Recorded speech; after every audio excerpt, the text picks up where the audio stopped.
Dober večer in dobrodošli v oddaji On the Record, poglobljeni intervju na i24 News. Po letu in pol pogajanj in dveh kratkih vojnah sta ZDA in Iran pripravljena podpisati memorandum o soglasju, ki določa pogoje za nadaljnja pogajanja, vključno z iranskim jedrskim programom. Zdaj, čeprav še vedno nismo videli dejanskega besedila memoranduma o soglasju, in kljub temu, da jih je Iran med vojno večkrat napadal, so skoraj vse zalivske arabske države, razen Združenih arabskih emiratov, pozdravile sporazum. Toda glede na nedavna poročila o besedilu se zdi, da ni nobenih pravih zagotovil, da jih Iran v prihodnosti ne bo ponovno napadel. Kako torej zalivske arabske države gledajo na ta morebitni konec vojne? In kaj to pomeni za prihodnost njihovih odnosov z Islamsko republiko? Da bi vse to razjasnili, se mi je nocoj pridružil Jasam Al-Jurajt. Al-Jaraid je v Kuvajtu rojeni preiskovalni novinar, politični analitik in zagovornik sekularizma, ki živi v Kanadi. Nekdanji višji direktor kuvajtskega finančnega centra Malkas. Al-Jaraid je bil odpuščen iz kuvajtskega časopisa Al-Kabas, ker je pisal proti radikalnim islamistom in zagovarjal mir z Izraelom. In bil obsojen na 14 let zapora v Kuvajtu. Zaradi pravnega preganjanja je pobegnil v Kanado, kjer je prejel status zaščitene osebe. In tam nadaljuje svoje preiskovalno in analitično delo. Jasam, najlepša hvala, da ste se nam nocoj pridružili. Zelo sem vesel, da sem z vami, Amir. Hvala. Torej, začeti želim z memorandumom o soglasju, ki sta ga dosegli ZDA in Iran. Še vedno nismo videli uradnega besedila. Tudi predsednik Trump je danes dejal, da dogovorjeno besedilo še ni dokončno. Ampak na podlagi različnih poročil o tem obstaja dokaj jasna slika bistva tega memoranduma o soglasju. So ali so zalivske države dejansko zadovoljne s koncem vojne, zdaj, ko je iranski režim opogumljen in bolj radikalen? Ali pa je to preprosto nadaljevanje strategije pomirjanja, ki so jo z Iranom izvajali že toliko let do zdaj? To je zdaj zelo pereče vprašanje in dogajanje predstavlja nekakšen politični status quo v GCC. Želeli so ponovno oživiti trgovanje in gospodarstvo, hkrati jih je še vedno strah, da bo iranska revolucionarna garda še naprej financirala svoje proksi skupine, tiste, veste, tihe celice znotraj teh držav. Da ponovno zgradijo svojo ideologijo in da ponovno vzpostavijo svojo tretjo ali peto linijo. Da, veste, izvedejo nadaljne napade z namenom, da družbo spravijo izpod nadzora ter vplivajo na odločevalce in izvršni odbor. Po moji analizi gre vse to za vmesne volitve za Donalda Trumpa. Mislim, da mora gospod Trump prestati te vmesne volitve z nekakšnimi obljubami, da nismo v vojni. Sodelujemo v vojaških misijah ali vojaških akcijah v GCC v imenu ali na poziv naših zaveznikov v GCC. Torej, Emirati, oni ne zaupajo iranski revolucionarni gardi. Izrecno so jih navedli. Bil sem v sobi na svetu OZN za človekove pravice v Ženevi, ko so že začeli zelo dobro koalicijsko pobudo v sami dvorani. Želeli so vzeti Iran iz konteksta, ko gre za legitimiranje tega vodstva. Torej, Emirati opravljajo svoje delo. Kuvajt je prav tako močno napaden, torej vsi vemo, kako nevaren je ta sosed. Ampak stvar je v tem, da mora memorandum ponovno pokazati, da je predsednik miroljuben. In on je miroljuben. Želi si miru v tej regiji. On je stal za Abrahamovimi sporazumi skupaj z gospodom Kušnerjem, ampak mislim, da še nismo končali. Vojna še vedno ni bila razglašena za končano in nisem videl nobenih rezultatov. V tem nisem videl definicije uspeha. Vsak ima svojo definicijo. Vsak ima svojo definicijo uspeha. V zalivskem svetu za sodelovanje, iranski revolucionarni gardi, Združenih državah Amerike in med njihovimi zavezniki. Mislim, da je Izrael še vedno na tej misiji. In to sem omenil v govoru v OZN. Prav, torej ste omenili odziv Združenih arabskih emiratov in Kuvajta, dveh držav, ki jo je Iran najbolj prizadel. Kako je torej ta vojna vplivala na pogled Kuvajta na Islamsko republiko? Kuvajt, veste, živi med tremi velikimi izzivi v regiji. Kuvajt je umeščen med Saudsko Arabijo, Irak in Iran. Tako da Kuvajt običajno nima nobenega vpliva v tej regiji. Kuvajt je zelo miroljubna država, je politično liberalna država. Želijo samo živeti v miru, želijo napredovati in se ukvarjati z glasbo, znanostjo in podobno. Mislim, da Kuvajt nima trdnega stališča glede tega, vendar je Kuvajt tudi izrazil svoj strah, da bi se ti napadi nadaljevali. In postavili so veliko vprašanj ter izgnali enega izmed uradnika obrambnega urada ali obrambnega biroja v Kuvajtu, ki poročajo iranskemu veleposlaništvu. In to je to, kar misli Kuvajt. Kuvajt misli, da bo sodeloval z Združenimi državami. Končno je celotno prebivalstvo Kuvajta videlo, da imamo enega skupnega sovražnika, Iran. In zdaj imamo veliko zaveznikov. Imajo istega sovražnika. Vidimo, da ima Izrael istega sovražnika in pomaga pri napadih, uničevanju in oslabljenju tega režima. In zdaj imamo Združene države in Emirate, imajo enako stališče, kjer so Emirati začeli napadati. Torej, stališče Kuvajta je, da so na strani vseh teh držav, vendar tega ne morejo javno razglasiti. Rad bi šel še globlje, posebej glede položaja v zalivu. Ker so mi ljudje v zalivu, s katerimi sem govoril, tudi v tej oddaji, vsi rekli, da morajo zalivske države ponovno oceniti svoje odnose z Islamsko republiko. In mislim, da lahko nekako vidimo, čeprav svet za sodelovanje zalivskih držav ni monolit, da se oblikujeta dva tabora. Bolj jastrebovski tabor, ki ga vodita ZAE in Bahrajn, in potem imate bolj spravljiv tabor, lahko bi rekli, ki podpira politiko popuščanja, na čelu katerega je seveda Oman.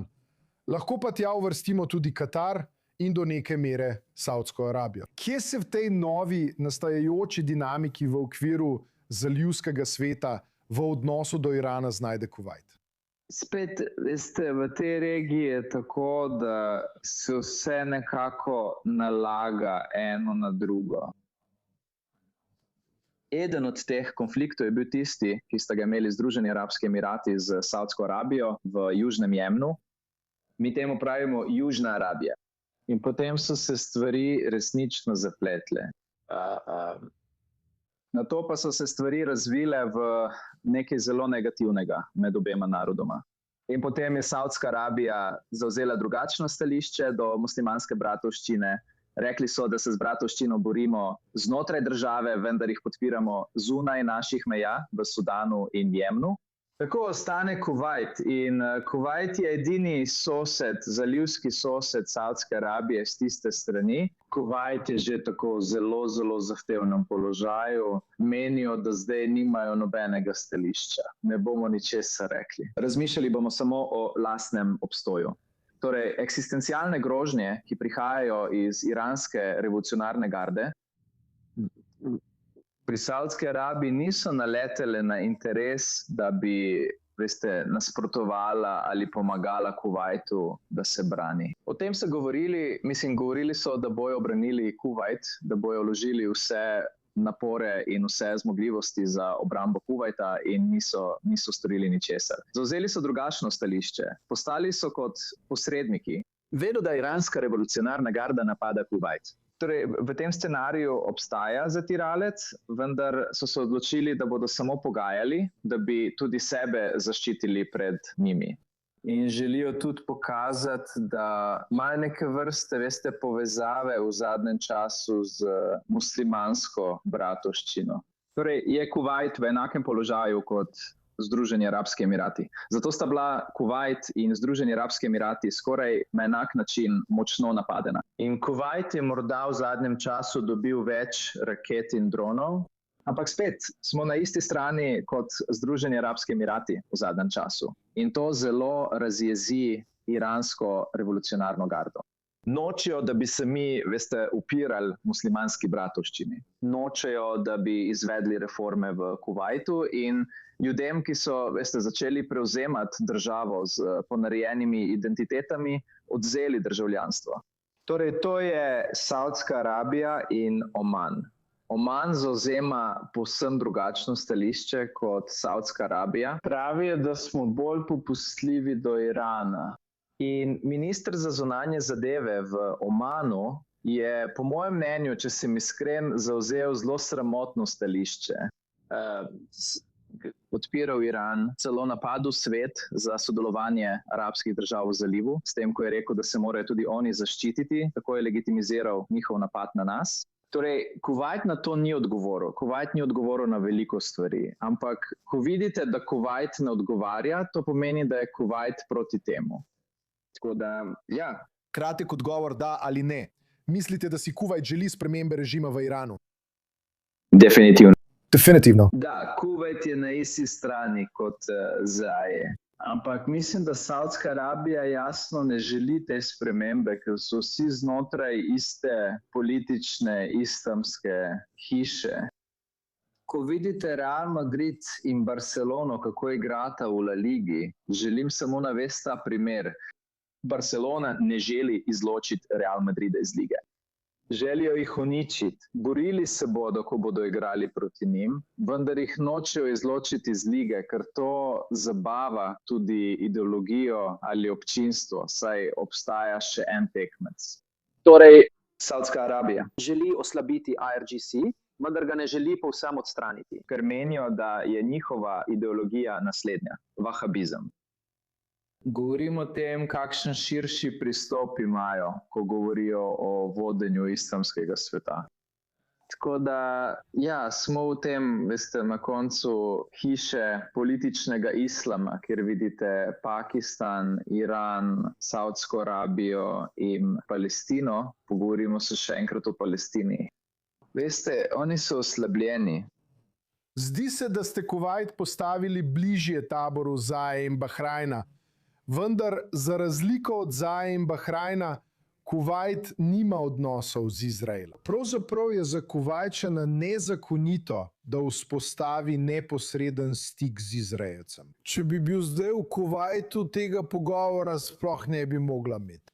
In po razglasitvi Abrahamovega sporazuma pred 6 leti je Kuvajt izjavil, da bo zadnja država, ki bo priznala Izrael. Kljub temu ste pred kratkim v intervjuju dejali, da je prišlo, citiram, do spremembe v javnem dojemanju Izraela v Kuvajtu, odkar se je začela vojna z Iranom. Kaj ste s tem mislili? Mislim, poglejte, to... Predstavljajte si za trenutek z menoj, da Kuvajt normalizira odnose z Izraelom. Saudska Arabija ne, Irak ne in Iran tudi ne. Kaj mislite, da se bo zgodilo s Kuvajtom? Uničili bodo Kuvajt. Dobili bojo rakete in drone, kot so jih že dobili. Uničili nas bodo, veste, izbrisali nas bodo zemljevida. Ko govorimo o diplomaciji za zaprtimi vrati, obstaja diplomacija med njimi. Včasih sem govoril z številnimi izraelskimi novinarji in nič se mi ni zgodilo. Kar se je zgodilo, je bilo to, da so se spravili name, potem ko je leta 2020 umrl šejk Sabah al-Ahmad. Pisal sem za Al-Kabas približno 6 ali 7 let, dokler me niso izgnali. Bil sem odpuščen. Torej, nimamo nobenega zakona, ki bi mi prepovedoval govoriti z Izraelci. Edini zakon, ki ga imamo, je, da nimamo veleposlaništva v Izraelu in da je potovanje v Izraelu v nasprotju z zakonom, ker kot država tam nimamo veleposlaništva. Tako da v resnici ne moramo skrbeti za vaše zadeve. To je edina težava, ki jo imamo. Sicer pa sem govoril z Izraelci, imel sem poročila z Izraelci, ki so bila predvajana nočem omeniti njihovih imen, ampak so tam. In moje poročilo je razjezilo samo radikalne islamiste po šejku Mohamedu. Ko so oni v vsakem prehodu oblasti v zalivski vojni, zdaj ti dajem namig, radikalni islamisti izkoristijo to situacijo, da prevzamejo nadzor nad javnim mnenjem. Tako grejo pa rečejo, veš kaj, naslednji emir bo zelo veren in bo bližje nam kot z drugim. Zato želimo podporo družbe, da obnovimo svojo identiteto. Kuvajt nikoli ni bil radikalna država. Kuvajt je bil vedno liberalna država. Moja mama je nosila kratka krila, hodila je po ulicah. To ni bil Kuvajt. Tako, zdaj poznamo naš problem. In edina težava, ki smo jo imeli in zahvaljujoč njemu, in veš, to je Yitzhak Rabin, prav? Yitzhak Rabin se je boril proti radikalcem, tako jih imenujejo radikalne skupine v Izraelu, kjer so bili kot teroristi ali pa zelo zatiralci. Želijo uveljaviti drugačno, politično agendo v Izraelu. Ubili so ga. In Kuvajt je omenil, da se tudi mi branimo pred temi skupinami, imenujejo jih cionistične radikalne skupine. In ime cionist mi nič ne pove, ker je cionizem popolnoma drugačen od tistega, kar smo videli v tistih časih. Torej, Kuvajt, mislim, nima nobenih težav z ničemer, kar je povezano z Izraelom. Pravzaprav vedo, da sem se pogovarjal z Izraelci, ko sem bil v Kuvajtu. Kuvajt proti meni ni nikoli sprožil niti enega primera. Ampak po smrti šejka Sabaha al-Ahmada je, na primer, notranji minister, on prihaja iz istega politično-islamističnega tabora. Tako se je spravil name in zdaj je v zaporu. Končna sodba je, da bo odslužil 3 leta v zaporu in prihaja iz kraljeve družine. Od mojih 14 let jih je bilo približno 8 zaradi tega tipa.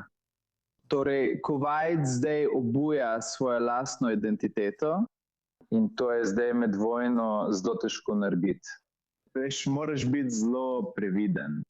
Torej si pobegnil iz Kuvajta zaradi groženj s smrtjo v bistvu in tudi potem, ko so te odpustili. Torej, če te prav razumem, praviš, da se je javno mnenje proti Izraelu v Kuvajtu nekoliko spremenilo. To je tudi posledica ukrepov, ki so jih kuvajtske oblasti sprejele proti muslimanski bratovščini, pa vendar so še vedno vplivni, saj je bil parlament razpuščen in ni volitev. Če bi na primer v Kuvajtu potekale parlamentarne volitve, bi muslimanska bratovščina prišla na oblast. Kako bi se odrezali? Ko sem kandidiral za parlament, potem, ko so mi v Kuvajtu prepovedali dajati izjave kateremukoli mediju. To je bil projekt kulturnega sveta, prav? Hoteli so me, izločiti iz kulturnega prostora. Rekel sem, kaj, kandidiral bom za parlament. Hotel sem videti, kaj si ljudje mislijo o meni. In verjemi mi, Ariel, nisem kandidiral za parlament kot politik. Kandidiral sem kot nekdo, ki je odprt za razpravo, ker je bil Kuvajt iztrgan iz konteksta. Zato sem rekel, obnavljam Kuvajt in to je moja kampanja. Želim se soočiti z vami v medijih. Imamo debato, odprto debato o Izraelu, o Emiratih, ki zdaj imenujete država, ki vzpostavlja novo vero, imenovano Abrahamova vera. Tako sem rekel, no, to ni res.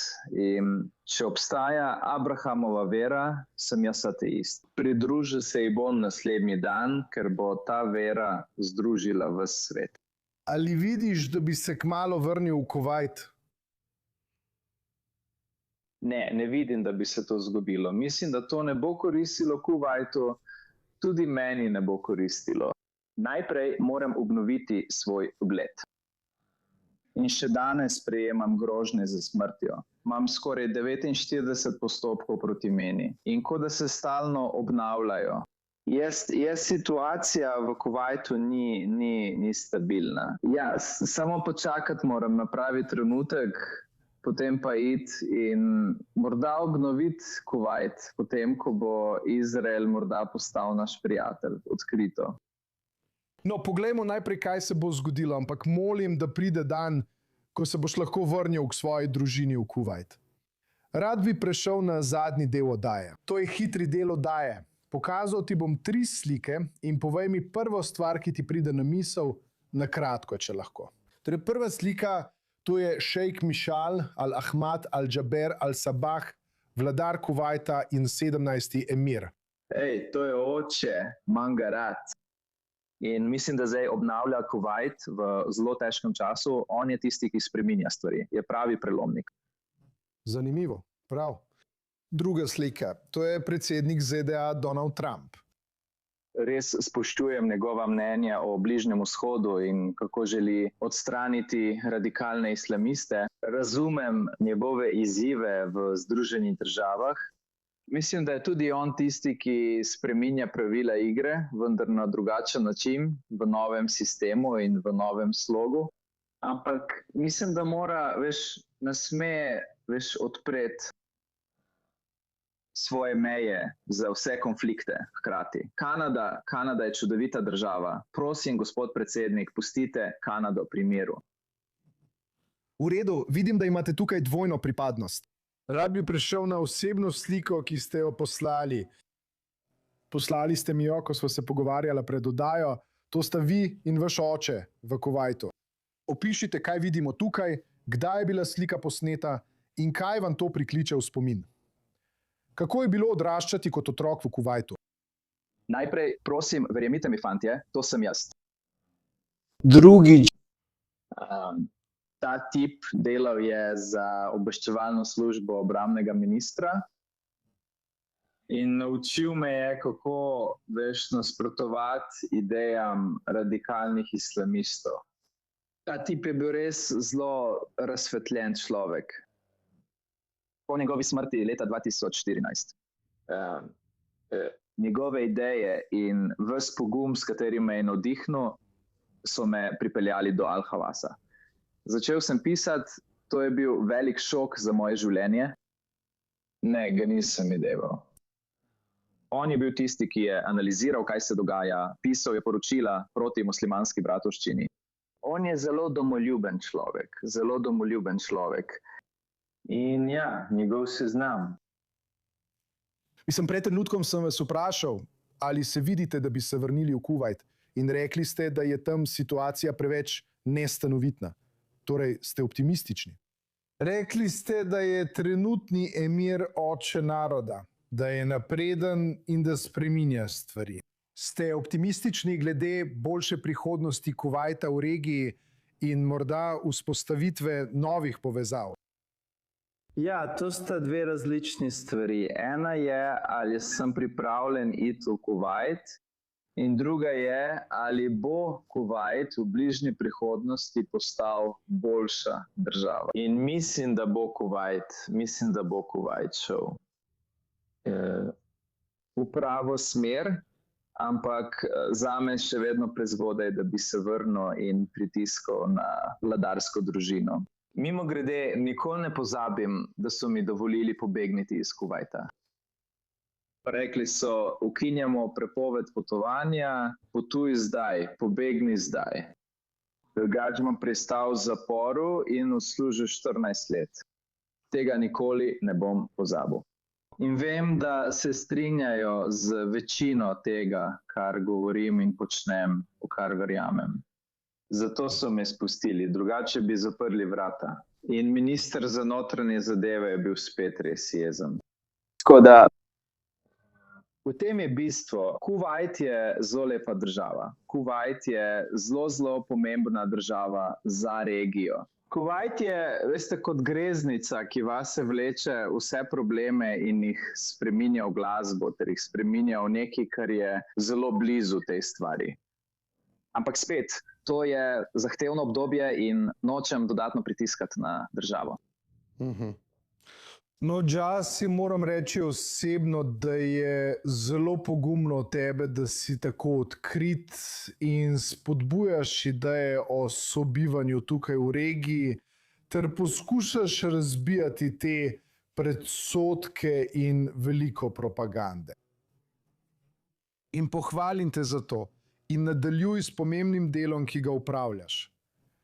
Nažalost bomo morali ta pogovor tukaj za zdaj zaključiti. Še enkrat se ti zahvaljujem, Jason Maljurajt, da si se mi danes pridružil. Pridružite se nam spet naslednji teden tukaj v oddaji On the Record. Današnjo epizodo in vse prejšnje oddaje lahko najdete na YouTubu in Spotifyju. Hvala, ker ste gledali.